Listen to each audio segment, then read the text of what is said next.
Bonsoir à tous et bienvenue, j'espère que vous allez bien. On va démarrer ici directement le webinaire associé à l'inflation. Donc ça va être bien sûr ici le sujet comment investir en période de forte inflation, quoi faire et du coup vers quels actifs on peut naturellement se tourner quand on est dans ce genre de scénario qui est totalement d'actualité, même si ça a démarré il y a déjà plusieurs mois.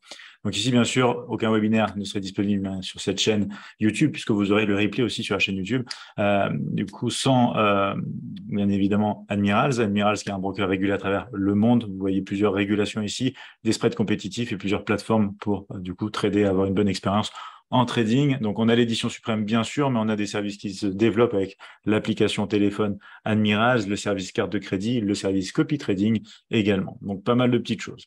En ce qui concerne le programme de ce soir, on va faire simple, direct et pour autant efficace. En tout cas, c'est le but dans mes webinaires, bien sûr, pour vous donner un maximum de valeur aussi, en fonction des sujets qu'on aborde. Donc déjà, partie de définition, petite partie de définition, les conséquences associées à l'inflation. On va rappeler l'évolution de l'inflation, par exemple, en France principalement, mais on parlera un petit peu de l'Europe aussi, et notamment le vrai cœur de ce webinaire, comment investir en forte période du coup d'inflation, et notamment vers quels actifs se tourner pour faire cet investissement ou cette spéculation durant cette période de spéculation, d'inflation. Je vais y arriver, excusez-moi. Donc voilà, petite définition, on va rappeler, bien sûr, tout simplement, l'inflation, c'est une hausse généralisée des prix qu'on peut étudier via un taux, le taux d'inflation. On va aller voir aussi, bien sûr, comment traquer ce taux d'inflation et voir son comportement, son évolution au cours des dernières années également. Ça va nous donner un point de repère aussi pour aller voir les actifs qui ont réagi fonction de l'évolution de cette inflation. C'est ça qui est intéressant, c'est ça qu'on va regarder ensemble, bien sûr, dans le détail aujourd'hui. Mais juste avant les conséquences d'une inflation, c'est la hausse donc des prix, puisque la définition elle-même le dit, hausse généralisée des prix, donc bien sûr une hausse des prix. Ça touche directement au pouvoir d'achat, donc diminution du pouvoir d'achat des consommateurs et des ménages. Et on va avoir forcément aussi une dépréciation de la devise nationale. Donc, par exemple, l'inflation en Europe, ça va toucher bien sûr à l'euro. Vous avez pu constater la forte baisse et la forte dépréciation de l'euro au courant des derniers mois, ça commence à se transformer en années aussi ici, mais on va regarder ça dans le détail puisque je vous ai réservé un graphique euro-dollar également en weekly pour qu'on étudie tout ça ensemble. Donc, dépréciation bien sûr ici de la devise nationale dans le pays ou dans la région, bien sûr, comme quand on parle ici de l'Europe, où la devise est présente et où l'inflation règne, bien évidemment. Et ça découle aussi sur ce qu'on est en train de voir depuis déjà un petit moment, la hausse des taux auprès des banques centrales. Je parle de la BCE, je parle de la Fed, ce genre de choses. D'ailleurs, on a un rendez-vous très, très prochainement, puisque c'est déjà demain soir le rendez-vous FOMC avec la Fed, le discours de Jérôme Powell et les taux attendus aussi en hausse pour continuer. Donc voilà ici les conséquences claires déjà et assez générales aussi donc d'une hausse de l'inflation. Alors ici, on va regarder aussi cette inflation en France. On va se baser sur les données de l'INSEE, car c'est l'INSEE qui va traquer et qui va nous donner aussi, bien sûr, ces taux d'inflation et notamment nous permettre de voir l'évolution de cette inflation du côté français. Alors ici, je voulais juste vous montrer, par exemple, déjà au mois d'août, les prix à la consommation augmentent. C'est comme ça aussi qu'on prend référence et qu'on juge un petit peu du taux d'inflation. Augmente à 5,8% sur une base annualisée ici, donc c'est les datas issues directement du site officiel de l'INSEE au 31 août 2022. On a juste en dessous l'information en ce qui concerne bien sûr la zone euro. Et la zone euro, on est déjà à 9,1% également ici. Alors je vous ai mis le lien ici, mais je vais vous ouvrir directement la page et on va pouvoir aller voir ça ensemble. Hop, ici, dites-moi si vous voyez tous l'écran. Hop, ici. Alors je vais regarder en attendant s'il y a des questions aussi. Emmanuel qui nous dit bien le bonsoir, j'espère que vous avez passé une bonne journée. Ça va, j'espère que toi aussi, en tout cas, bienvenue. Aussi Philippe qui nous dit bonsoir, bienvenue à toi. Batterie faible, le temps de charger, merci. Ça marche Guillaume, j'espère que c'est bon du coup, parfait, ok, écran, merci, parfait à tout le monde aussi Annie. Super, merci pour votre retour. Donc là, on a un graphique, donc on est sur le site INSEE.fr, donc on a un graphique de l'évolution justement de l'IPC, l'indice des prix à la production. Donc ça va être la ligne que vous retrouvez ici en rouge avec les petits pointillés. Donc là, on repart depuis 2014, on a une évolution qui était très très basse. De toute façon, hop, ici, vous voyez, ça tournait autour de 0,5, 0,7 à peu près, etc. Donc très très bas. On est parti même sur du négatif à un moment donné à moins 0,4%. On a travaillé avec les zéros et ça a commencé à remonter déjà un peu en 2016 pour faire faire du coup en début de l'année 2017, déjà un premier pic sur les 1,3%. Ça a été le pic de l'année 2017. Quand on regarde déjà 2018, on a déjà eu un pic bien plus élevé, l'air de rien, à 2,3% ici. Ça touchait ici vraiment ce niveau au mois de juillet et d'août, donc l'été vraiment 2018. Ensuite, on repart un peu à la baisse. Une année 2019 qui connaît un plus haut vers la fin de l'année à 1,5 et ensuite on redescend en 2020 pour retoucher le niveau 0 et ça redémarre. Et cette lancée ici qu'on connaît à l'heure actuelle est vraiment issue et démarre vraiment, comme on le voit sur ce graphique ici, c'est très très parlant, du seuil déjà des 0,6% au mois de février et au mois de janvier, bien sûr 2021. Et ensuite ça monte et ça ne se retourne pas. On finit l'année 2021 à 2,8%, on démarre à 2,9% en 2022 et on atteint un pic récent au mois de juillet à 6,1. Là, je vous parle que pour la France, c'est pas côté européen, là c'est déjà côté uniquement français. Donc voilà l'évolution depuis ces dernières années, depuis 2014, tout simplement de l'indice ici qui nous permet de juger de l'inflation, l'indice IPC, prix à du coup c'est l'indice des prix à la consommation. Donc là, clairement en hausse. Et ce que j'ai voulu aller voir et ce qu'on va regarder dans un instant, c'est les actifs qui ont fortement réagi d'une manière ou d'une autre, à la hausse ou à la baisse, depuis cette hausse ici initiée en 2021. Donc c'est ce qui va être l'objet, bien sûr, et la suite de ce webinaire ensemble. Je voulais vous rappeler qu'on a aussi ici un article dédié du coup à l'inflation, écrit par mon collègue ici, Florent Dubreuil. Qu'est-ce que l'inflation? Donc vous pourrez retrouver pas mal de détails dans cet article-là. Ce sera dans le descriptif du replay de cette vidéo. Sinon, vous allez directement sur le site, bien sûr, apprendre à trader. C'est dans la partie formation, apprendre à trader les bases du Forex. Qu'est-ce que l'inflation? Et on a aussi eu dans la partie actualité récemment, tout simplement, et dans la partie trading pour débutants, la relation entre l'inflation et les devises, un article aussi qui peut être très intéressant. Donc, je vous glisserai bien sûr ces deux articles dans le descriptif de la vidéo. Donc voilà pour l'instant par rapport à ça et cette évolution côté français en termes d'inflation. Donc maintenant, on va revenir vraiment au sujet important. Comment investir et surtout sur quoi il est possible d'investir quand on a cette période de forte inflation. Donc on a pas mal de tools, j'allais dire, pas mal d'outils et d'actifs à disposition, puisque bien sûr, les marchés financiers, de manière générale, que ce soit du coup différentes familles, parce que je vais vous en parler tout de suite, réagissent bien évidemment à ce comportement et à cette hausse notamment de l'inflation. Donc on va avoir bien sûr le bon vieux marché du Forex. On va regarder l'euro-dollar et c'est très parlant à quel point on voit bien sûr une dépréciation forte de l'euro et ça correspond bien aussi avec le début de l'année 2021. On va regarder aussi et on va parler. Alors, les obligations, on ne va pas rester trop longtemps dessus parce que, du coup, c'est un des actifs aussi qui est peu, du coup, répandu souvent auprès des clients Admirals. Donc, on va rester beaucoup sur des choses que vous connaissez aussi. Alors, certains d'entre vous sont déjà positionnés peut-être sur des ETF. Il faut savoir qu'il y a des ETF qui existent et qui sont indexés directement sur l'inflation. Donc ça, c'est aussi des actifs disponibles chez Admiral. Je vous en parlerai tout à l'heure. Je vous montrerai l'ETF en question et je le mettrai aussi dans le descriptif de la vidéo. Les matières premières, bien sûr, qui réagissent aussi. Tout ce qui est énergie également et forcément aussi les métaux précieux. Donc, en fin de compte, on a beaucoup d'actifs différents dans des familles différentes et ça nous donne l'opportunité de faire des choses un petit peu différentes. Soit de prendre des positions plutôt à l'achat, en mode investisseur swing trader, pourquoi pas, soit spéculatif également, mais on peut faire du swing trading sur de la baisse et sur une dépréciation d'une paire Forex comme l'euro USD également sur des mois et des mois, tant que la tendance est là, bien sûr. Vous savez ce que je dis très souvent, on peut trader encore la tendance jusqu'à ce qu'elle s'arrête en fin de compte.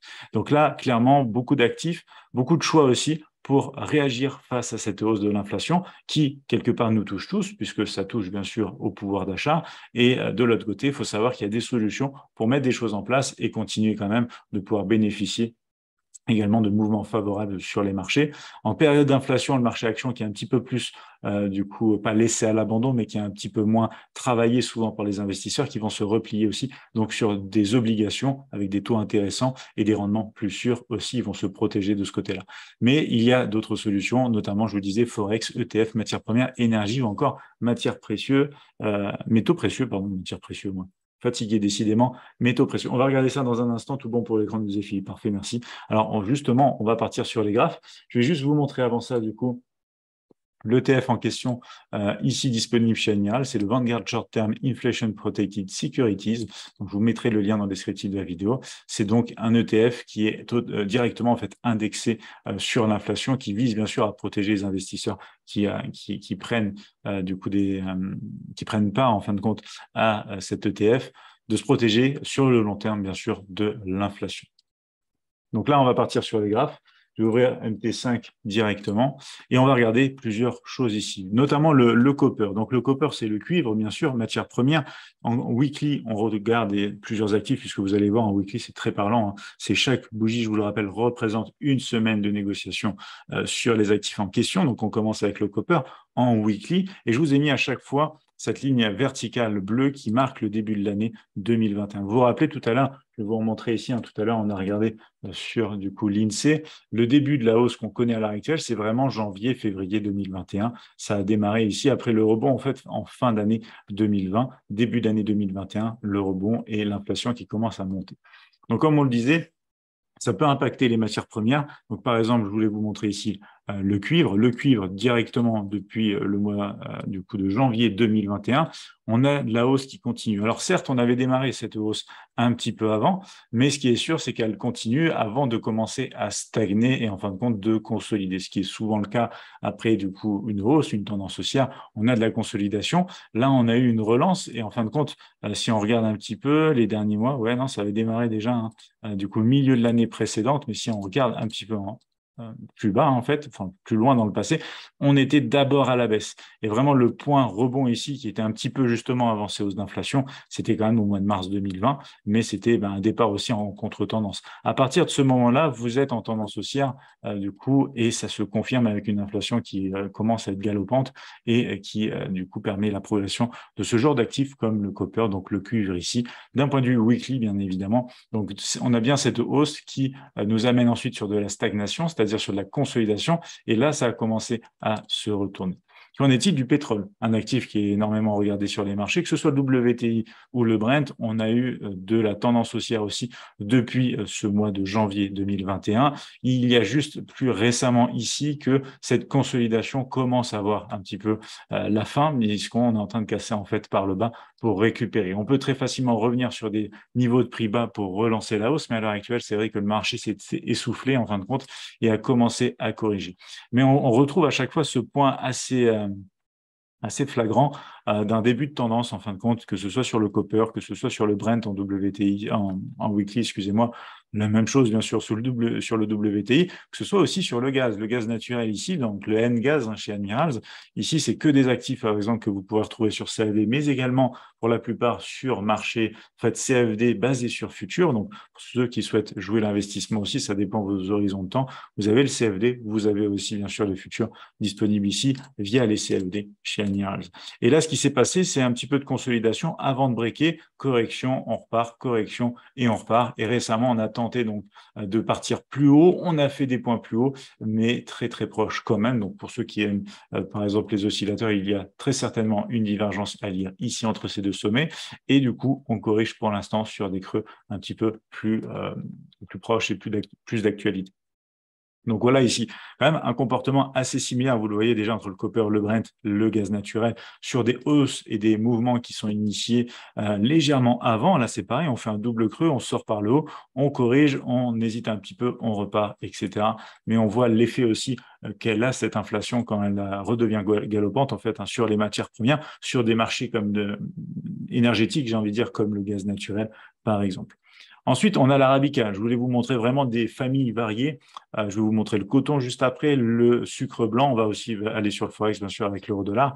Mais regardez ici déjà les mouvements qu'on a. Ils sont tous un petit peu soit juste du coup, au moment où cette inflation commence à monter, soit juste après, cassure ici, on reteste un petit peu plus profondément que la borne haute et ensuite on ressort et ça décline une tendance haussière. Alors pareil ici, ça a commencé à se calmer, ça a commencé même à consolider un petit peu ici avec des fausses cassures par le bas, mais du coup, c'est surtout l'impulsion au départ où cette inflation est arrivée rapidement qui a suscité cette hausse aussi sur pas mal de classes d'actifs comme ce qu'on est en train de voir. Du côté du coton, c'est la même chose, tout simplement, on avait je pense, démarrer un petit peu. Ouais, on était encore en tendance baissière ici. Ça a commencé à changer. Ça a commencé à se confirmer avec ce rebond, cette consolidation. Et ensuite, vous voyez ici le triangle. Et ensuite, on est parti comme ceci. C'est que plus récemment, justement, qu'on a de la correction. On a cassé des creux et on hésite, du coup, maintenant à repartir plus bas sur des zones de structure support, bien sûr. Mais l'inflation, au moment où elle a commencé son démarrage, clairement, c'était le moment qui a donné de l'impulsion aussi à cette classe d'actifs également. Le sucre blanc ici, sucre blanc qui consolidait aussi un petit peu, avait commencé en fin d'année 2020 à du coup ressortir avec un potentiel haussier. Ça n'a cessé de se confirmer. Par contre, bien évidemment, selon la nature des marchés, on a des marchés qui sont plus, comme on dit en anglais, un peu plus trendy, c'est-à-dire qui ont plus la tendance, c'est le cas de le dire, à être en tendance facilement, d'autres qui ont plus de mal. Là, on a eu de la hausse, consolidation, hausse, consolidation, hausse, consolidation. Donc là, par exemple, le sucre blanc qui a un peu plus de nature à consolider rapidement, mais qui maintient quand même cette poussée, cette hausse à chaque fois, associée à une inflation du coup qui monte.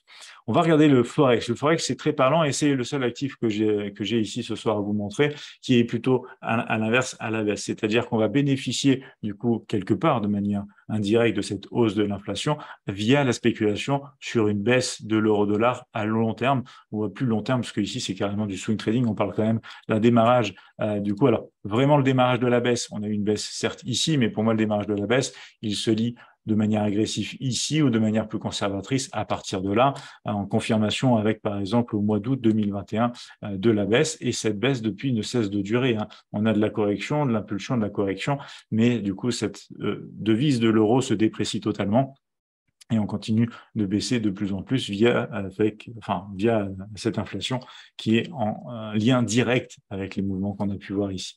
Donc, vous voyez différentes classes de familles, des mouvements qui peuvent être différents selon la nature même du marché et un peu son ADN, mais de la hausse typiquement généralisée sur tout ce qui est matières premières, énergie, et par exemple une devise, je voulais faire simple, la plus flagrante et celle qui nous touche tous directement ici, l'euro USD bien sûr à la baisse avec la dépréciation de l'euro face du coup au dollar et du coup sujet bien sûr à cette inflation qui monte. Donc voilà un petit peu les différentes classes d'actifs qui peuvent être intéressants à travailler. Dites-moi s'il y a des questions par rapport à ça. C'est un sujet en fin de compte très simple. Une fois qu'on identifie un petit peu la nature, qu'on comprend le fonctionnement de l'inflation, les actifs qui sont de l'autre côté intéressants et qui peuvent faire l'objet justement de moyens d'investissement. On peut investir aussi bien, si vous le savez, avec les CFD à la baisse qu'à la hausse.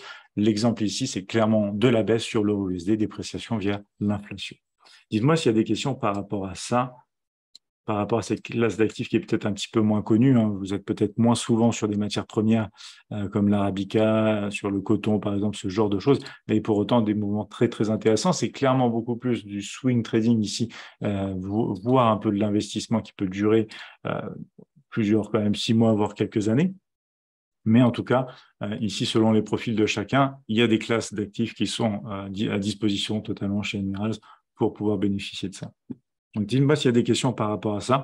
L'euro USD, je trouve que c'est vraiment un exemple du coup très intéressant de la dépréciation associée à la hausse de l'inflation, parce que si je vous remets le graphique de l'inflation ici, vous voyez clairement la hausse sur le site de l'INSEE, plus 0,6% début 2021, avec son point le plus haut sur le juillet 2022. Donc là, on a le début justement 2021, le juillet 2022, il va être ici. Donc on a fait un creux récemment, on a fait même un creux encore plus bas au mois de septembre, justement récemment. Mais vous voyez vraiment cette corrélation quelque part, si on pourrait appeler ça une corrélation, clairement, qui est entre l'inflation et l'euro-dollar. Tout est clair pour Gilbert, parfait. Pas de questions en particulier. Vous retrouverez aussi des détails dans les articles que je vous partagerai bien sûr dans le descriptif de la vidéo.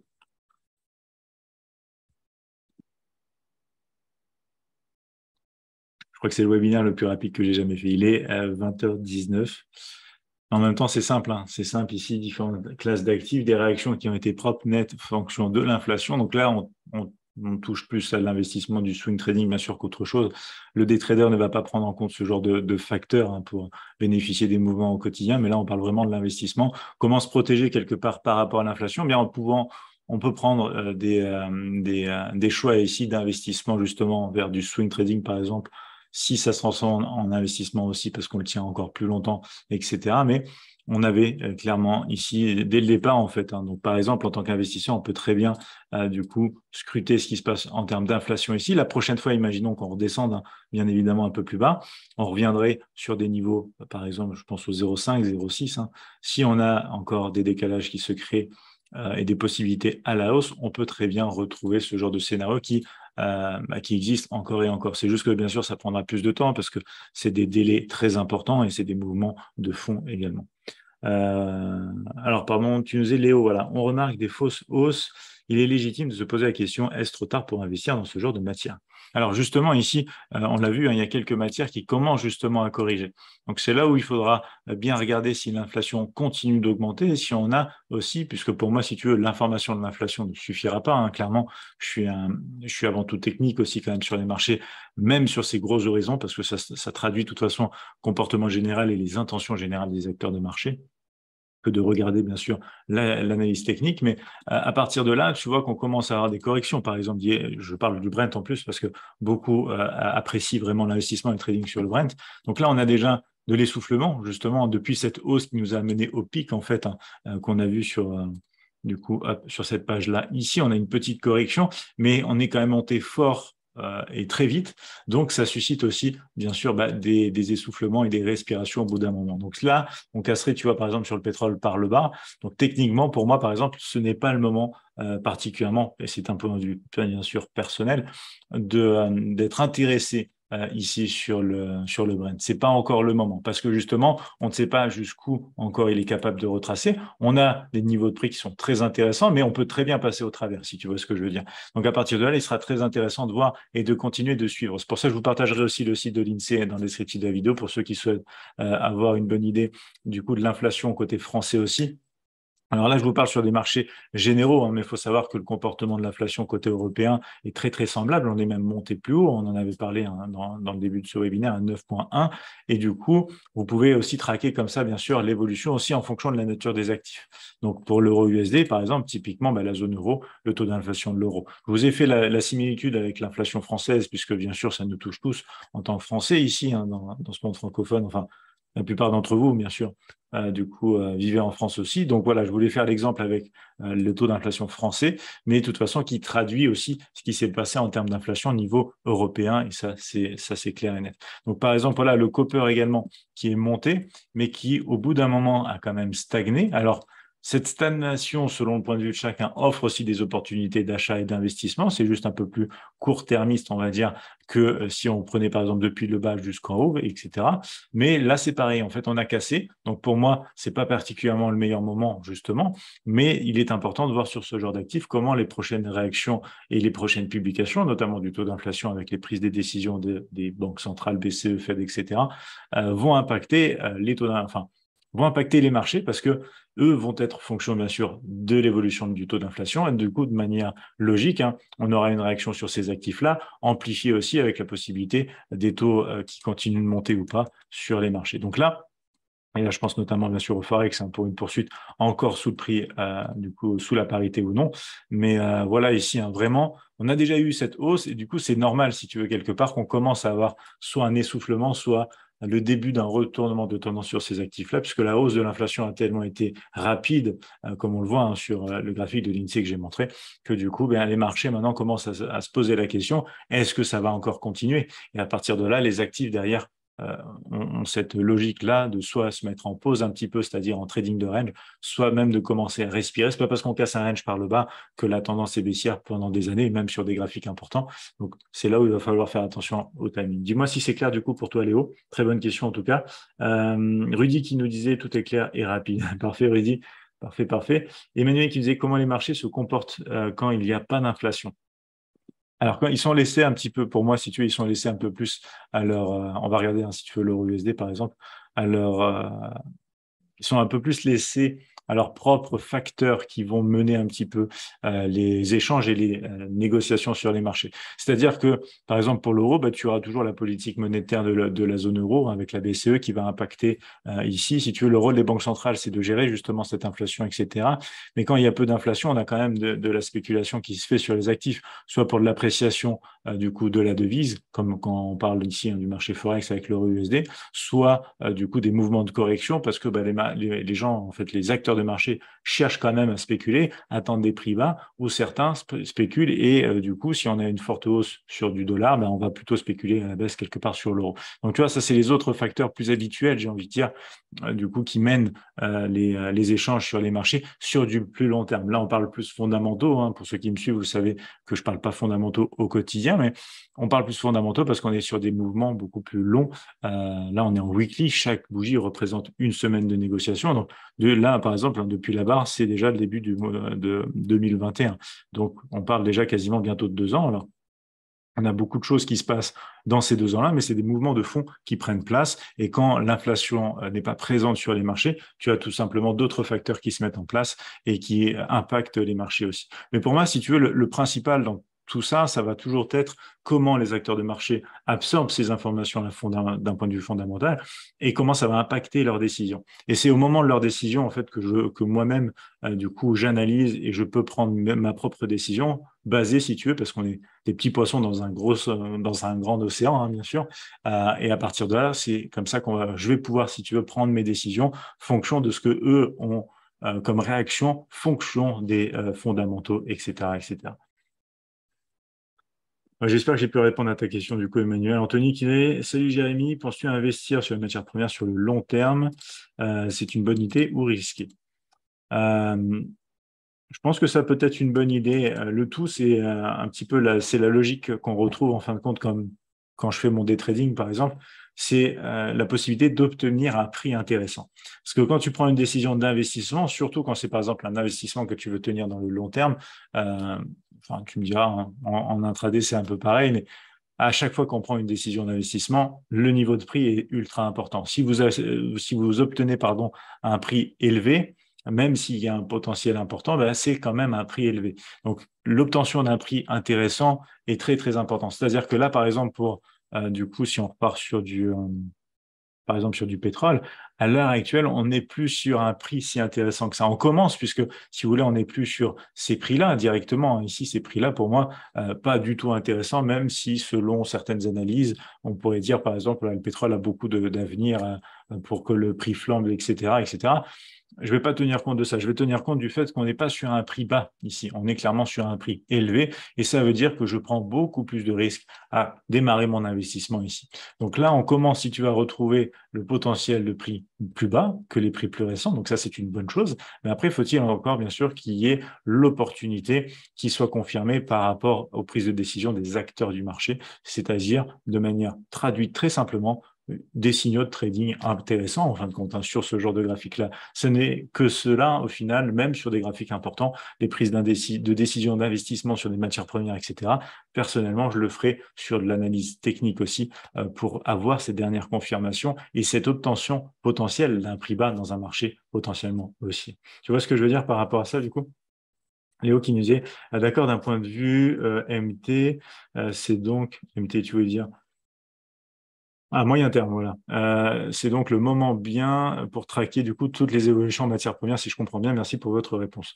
Oui, parce qu'on commence à avoir des marchés à matières premières qui s'essoufflent. Alors le top du top, c'était le début de l'inflation. On est tous d'accord avec cette ligne, par exemple, en début 2021, même si du coup il y avait des cassures un petit peu avant, etc. Mais c'est déjà lancé. L'inflation est assez élevée ici. On va voir avec l'actualité qui nous attend très prochainement si elle va pouvoir, excusez-moi, continuer justement ou non. Et à partir de là, on aura très certainement, bien sûr, soit de la relance, soit des mouvements plus bas. Et le jour où l'inflation, du coup, va quand même réagir, rebondir, on aura très certainement d'autres opportunités. L'histoire se répète, si vous voulez, le comportement humain se répète aussi. Donc, à partir de là, on peut retrouver ce genre de comportement normalement à terme aussi. Mais pour ça, pour moi, il faut aussi mettre, bien sûr, en contexte le graphique sur lequel on se trouve. Typiquement, hein, je n'ai pas ouvert, par exemple, mais typiquement, on aurait pu penser au gold aussi. Hein. Je vais vous ouvrir le graphique du gold. Je vais le mettre en weekly. Hop. On va décaler tout ça. Et pour le coup, ici, gold, matière première par excellence, hein, ne fait pas, du coup, alors attendez, je vais mettre le début 2021, ne fait pas, si vous voulez, voilà, 2021 ici, je vais mettre en bleu, je vais en weekly, parfait, n'a pas ce même comportement-là, n'a pas ce même potentiel intéressant. En fait, on est resté bloqué vraiment sur les prix plus hauts. Donc, on a démarré déjà l'année à la baisse, contrairement à la plupart des actifs précédents. On a su rebondir et en fin de compte, on a quelque part développé un trading en range, hein, tout simplement, dans lequel il était incapable de sortir, hein, ces échanges étaient incapables vraiment de sortir. On a tenté des sorties pour mieux marquer des réintégrations.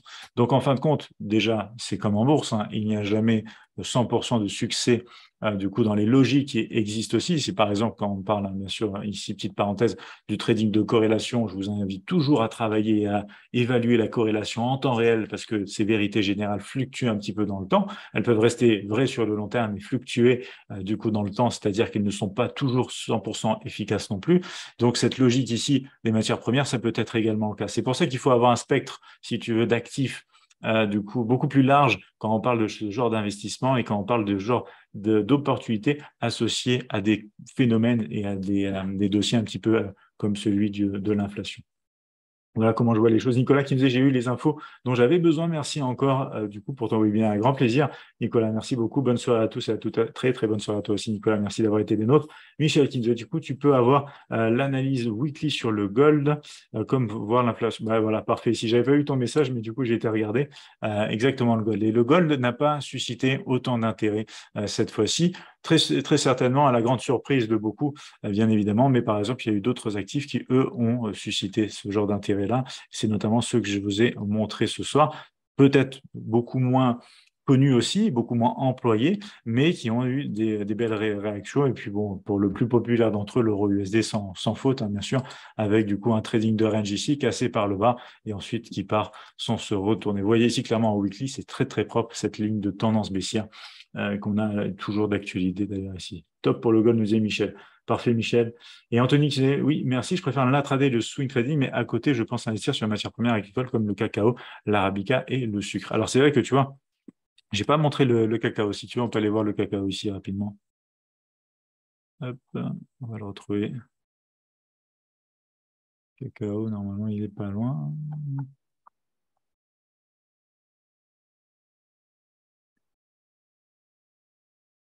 Alors, tu sais quoi? On va faire ça comme ça. Cacher tout. Euh,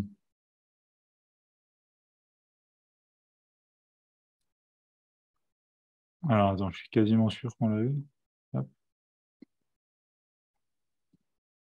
Ouais, je peux rechercher aussi comme ça. Remarque. Euh,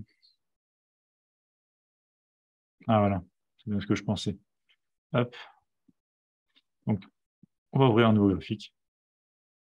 On va passer en weekly. Hop. On va regarder ça.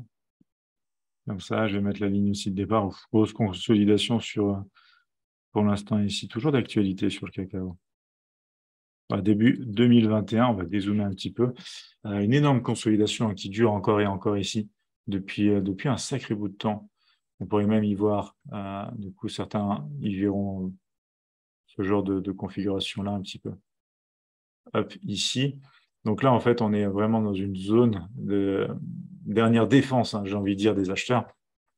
Et du coup, on a beaucoup d'hésitation, justement, avec beaucoup de mèches qui travaillent clairement dans cette zone-là, soit du coup pour réussir à s'affranchir, partir par le bas, soit pour vraiment marquer la réintégration et la poursuite de ce trading un petit peu ici en range. Donc, par exemple, tu vois, un actif comme le... Ah non, c'est le coco, excuse-moi, tu nous parlais du cacao. C'est bien ce qui me semblait. On n'a pas le cacao, j'ai l'impression. Coco, excuse-moi. Hop, attends. Hop,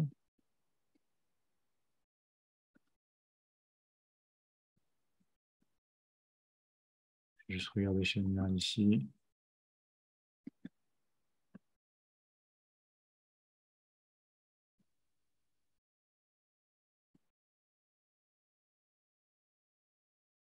Si, c'est ça, coco en anglais, c'est cacao et c'est bien disponible chez Admira. Autant pour moi, je voulais être sûr. J'avoue que c'est le genre de famille que je regarde pas. Et du coup, ici, on voit clairement que c'est quand même beaucoup de consolidation qui dure et qui dure. Donc, Pour moi, typiquement, tu vois, en mode swing trading, un peu investissement, si jamais j'obtiens des prix bas dans ce genre de marché, j'irai énormément regarder ce qui se passe autour ici, des 2700 par exemple, tu vois. Oui, oui, non, excuse-moi Léo.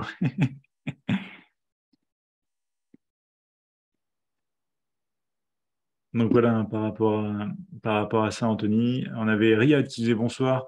Quand vous parlez d'investir sur une matière première, vous voulez dire qu'on peut acheter en virtuel et du coup détenir ça comme sur le forex. Je prends position, ma position évolue par rapport au lot prix sans détenir actif. Exactement, exactement, Riyad. Alors tu peux le faire en physique aussi, bien sûr, hein. Tu peux acheter des lingots d'or, tu peux acheter des pièces d'or, etc. Tu peux même, si tu veux, directement chez Admiras, depuis ton espace trader, convertir tes euros en once d'or ou du coup même dans une autre devise, hein, si tu veux, par exemple, te protéger de l'inflation à un moment donné, quand on voit ce genre de choses ici, et du coup le comportement de l'inflation. Ce qu'il aurait été possible de faire, par exemple, c'est une manière d'investir, si vous voulez, c'est de convertir un certain montant en euros que vous avez sur votre portefeuille Admirals, vous le convertissez dans l'espace trader de euros à dollars, par exemple USD américain, et du coup, vous investissez quelque part, vous vous protégez contre l'inflation avec cette conversion réalisée depuis l'espace trader au taux de conversion, bien sûr, courant et avec des frais ridicules aussi, si vous alliez dans un bureau de change, etc. Ça vous permet de vous protéger face à l'inflation, puisque comme ça, vous transformez vos euros en dollars au moment où l'inflation est sujet à descendre potentiellement. Et comme ça, vous n'allez pas avoir cette dépréciation sur l'euro qui se fait, vous allez au contraire avoir vos euros transformés en dollars qui vont garder et qui vont prendre quelque part de la valeur. Donc ça, c'est une manière de faire sans effet de levier, vraiment, sans intervenir directement sur les graphiques. Et ensuite, bien sûr, tu peux faire comme sur le Forex pour, du coup, par exemple, le copper, hein, donc le cuivre, c'est-à-dire prendre une position avec une taille de lot qui correspond à un montant, peut-être, si tu le souhaites, hein, c'est comme ça que je vois les choses, à un montant qui correspond à un pourcentage de risque par rapport à ton capital d'investisseur. Et tu peux tenir ta position, gérer ta position avec une sortie partielle ici, une sortie partielle là, un stop suiveur qui remontait exactement ici, etc. Et en fin de compte, sortir de ton investissement et de ta position. Tu vois ce que je veux dire, Riyad? Ça peut se passer totalement comme ça. Mais c'est vrai, du coup, il y a la partie aussi espace trader où vous pouvez convertir tout simplement vos euros dans d'autres devises, voire même en or, en fait, avec l'espace trader. Chez Admiral, c'est possible. Et c'est vrai, ça peut se faire avec, du coup, des avantages qu'on ne retrouve pas partout, non, forcément. Oui, merci pour Riyad, parfait. Est-ce qu'il y a d'autres questions comme cela? Pardon, je regarde, je crois qu'il y a des questions justement ici. Voilà, Léo qui disait, on remarque des fausses. Ah, voilà, j'avais vu ta question dans le chat, mais pas dans la partie questions-réponses. Léo, tu me disais, on parle d'une crise pire que 2008, on dit, mais justement, Léon dit, influence les marchés, investir sur le CAC 40 par exemple, serait une erreur. Matières premières sont donc les moyens d'investissement privilégiés. Je m'excuse pour des questions très basiques, je commence tout juste à pouvoir investir. Il n'y a pas de souci, Léo, des questions très très intéressantes. Toujours pareil, cette notion de prix. Je vais te montrer le CAC 40 ici à l'heure actuelle, où on en est. Hop. Tac, voilà. Et on va regarder le CAC 40 sur des horizons bien plus grands que le daily, que ce qu'on fait d'habitude avec du weekly, par exemple, même du monthly. La bourse qui a, de manière générale, tendance à monter, certes, mais il ne faut pas oublier justement qu'on a des corrections. On a des crises ici, 2007-2008 justement. On a la crise du Covid également ici. Ça a fait du coup des chutes importantes. Alors 2008 reste quand même ultra important. Vous voyez l'amplitude du mouvement, même par rapport au Covid, c'était une crise bien plus importante. On a ici ensuite eu de la récupération. On a fait des sommets, du coup, historiquement sur le CAC 40 en plus, et depuis, ça corrige. Ça corrige sur le point culminant avant ici la crise du Covid. Donc, si tu veux, en termes d'investissement, on commence, je trouve, seulement à retrouver des zones, parce que là, l'investissement, on parle sur du long terme, on ne parle pas de ce qui se passe au jour le jour. Même si on descend sur du weekly, sur le weekly, on s'aperçoit qu'on range, donc on pourrait bientôt commencer à obtenir des prix plus intéressants si on veut jouer ce trading de range avec des rebonds, tu vois, par exemple. Mais sinon, ici, on a aussi des niveaux de prix qui peuvent être encore plus bas. C'est-à-dire qu'on peut faire des fausses cassures du range pour mieux obtenir les prix et faire réagir et faire rebondir les marchés. Donc, c'est toujours pareil. Déjà, premier élément de réponse pour moi, tu sais, c'est l'obtention d'un prix important. Donc, si le CAC 40 revient sur des prix de valeur qui sont importants, qui peuvent susciter l'intérêt long terme des investisseurs, on aura des réactions et ça sera potentiellement des prix intéressants. Après, si tu veux, les matières premières, c'est souvent, quand on parle de l'or, etc., des valeurs refuges également. C'est-à-dire qu'en période un petit peu plus risquée, on a tendance à se diriger. On peut retrouver justement un peu le comportement ici aussi des acteurs et des investisseurs. On a de la liquidité quelque part qui est prise sur un marché plus risqué comme le marché action, comme le marché boursier directement, pour aller sur des matières premières quand du coup les investisseurs veulent un petit peu se sécuriser, aller vers des valeurs refuges parce que les marchés actions sont un peu mis à mal un certain temps. Donc tu retrouves ce genre de choses. De base, de toute façon, des matières premières à détenir dans un portefeuille d'investissement, pour moi, je trouve que c'est une bonne chose. Tout dépend toujours de la gestion qu'on va en faire. Il y a l'investisseur qui va prendre et qui va tenir pendant des années sans trop se soucier comment ça se passe, même d'un point de vue weekly, etc. Moi, je vais plutôt être à regarder et à suivre tout ça, mais sur des bases plus long terme, parce que là, c'est du swing trading, voire de l'investissement plus long terme. Mais du coup, c'est toujours cette idée d'obtention d'un prix intéressant. Et après, on parle dans un deuxième élément de réponse par rapport à ta question aussi du fait d'avoir, si tu veux, cette nécessité de se diversifier, de ne pas mettre tous les œufs dans le même panier.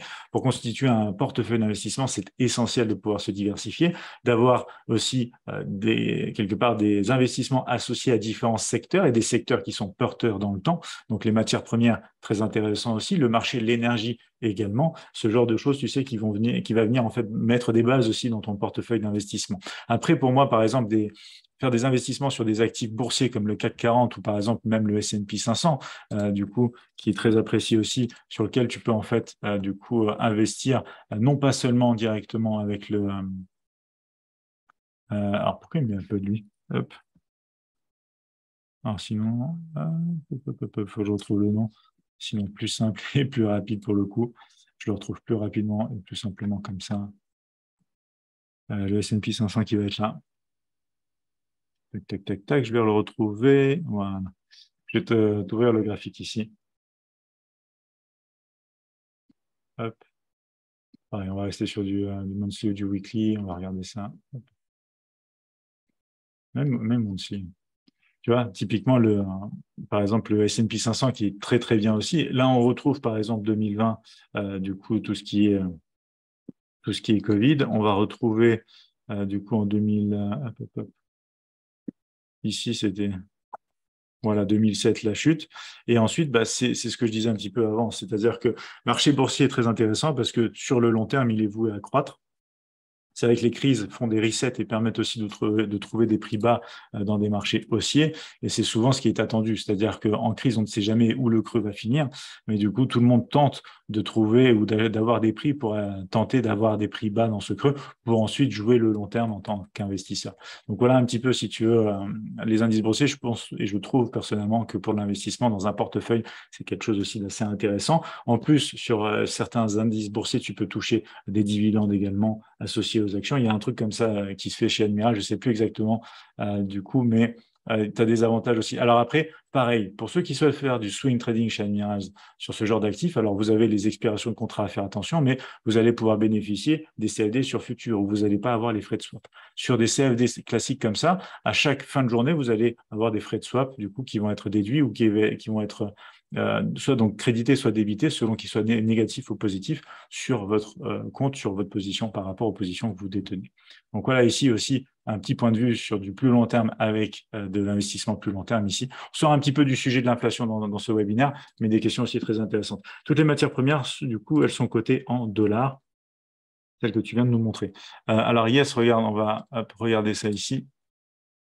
En fait, c'est pour que quand tu te poses ce genre de questions, tu puisses du coup avoir l'élément de réponse. Quand tu restes, tu vois dessus, tu vas marquer, voilà, par exemple sur le gaz naturel, tu vas voir que c'est fonction du dollar, parce qu'à la fin, après CFD, tu as marqué USD. Sur le copper, tu as aussi fonction, donc c'est le copper en plus sur indexé sur le dollar américain. USD cents aussi ici pour l'arabica, le coton également en USD, et du coup ici également pour le sucre. Le cacao, pareil, tu as l'USD juste derrière. Donc la réponse ici, tu peux l'avoir directement, peu importe l'actif que tu te poses, enfin sur lequel tu te poses la question, tu peux retrouver. C'est tout simplement en restant dessus, ou même sinon tu fais clic droit symbole et tu as même les informations. Donc ça c'est important que tu le saches, Michel, hein, pour d'autres actifs. Tu te poses la question, tu peux trouver la réponse comme ça très simplement. De toute façon, le dollar hein, qui est partout, clairement. Michel qui me disait, n'est-ce pas aussi le moment d'acheter des actions, par exemple des actions technologiques US sont peu chères, du coup AMD, Nvidia, etc. Tout à fait, ça peut être l'opportunité si justement tu as des prix intéressants. Et par exemple, pour les actions, moi, ce que j'aime bien regarder aussi, c'est l'indice boursier de référence, voir ce qui fait.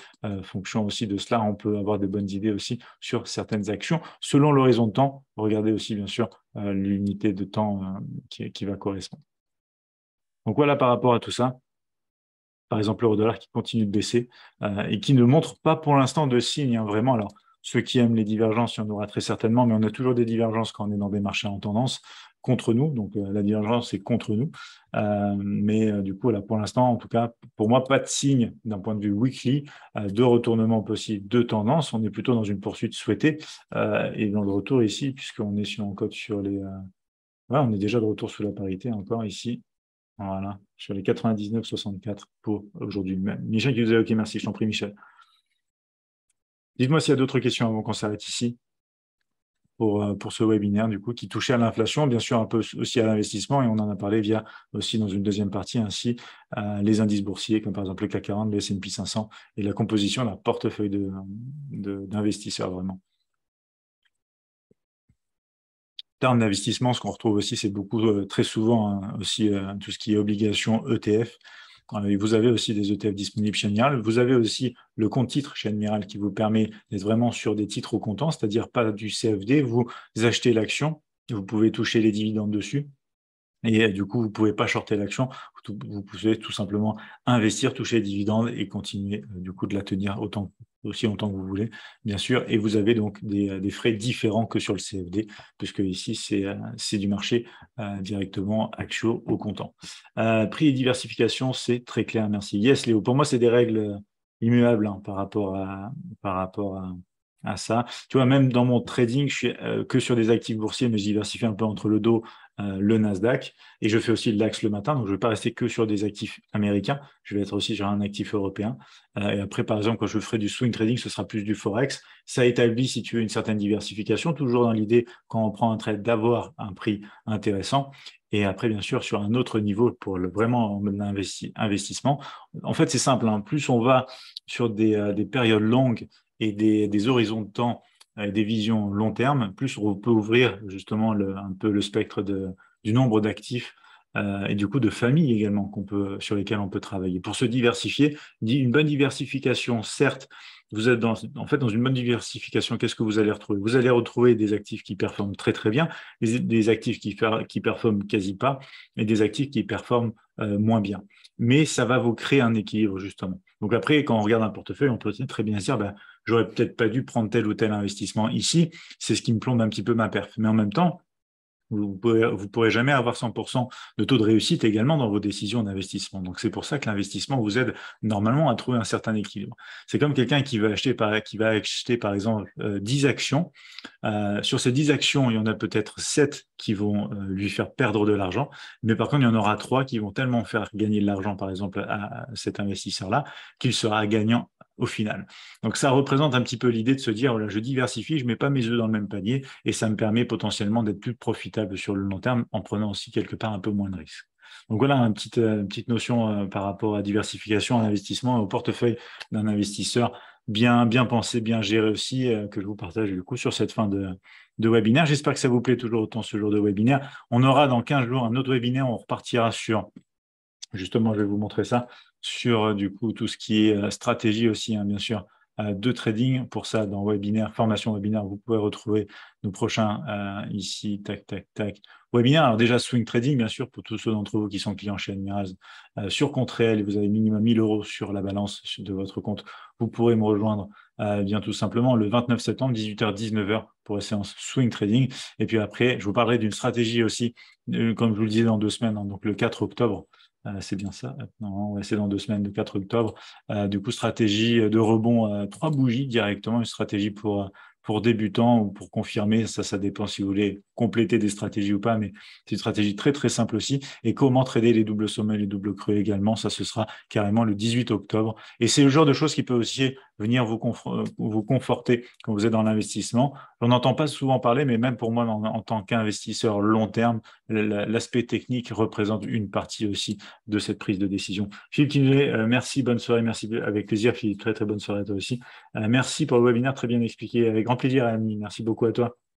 d'avoir été des nôtres. Gilbert aussi qui nous dit merci Jérémy pour ce webinaire, c'est très instructif. Un grand merci à vous tous. Je vous mettrai le replay sur la chaîne YouTube très très prochainement. N'hésitez pas à aller le voir, liker, partager, c'est toujours un plaisir de savoir que ce contenu vous plaît.